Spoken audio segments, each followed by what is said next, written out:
Para sa mga naka-BIOS, ito, Save by the Bell. Sila madam tsaka sila sir. Kasi tingnan nyo to, may maingay daw. So, ito yung mga issue ng BIOS.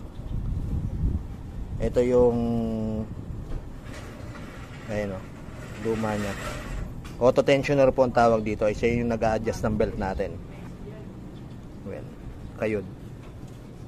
Ito yung brand new. Ito yung luma, spring.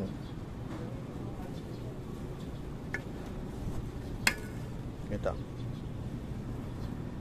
So ito, delikado to pag kayo nabutang kayo sa daan kasi may mga nangyayari na kumakalas din po yan. Pag kumalas yan, maaaring maputol yung belt o kaya kalog-kalog sa pulley natin yan. Pwede mag-cause ng damage sa engine natin. So laging check. Umiingay po ito. Pag umingay na, papalitan nyo na yan.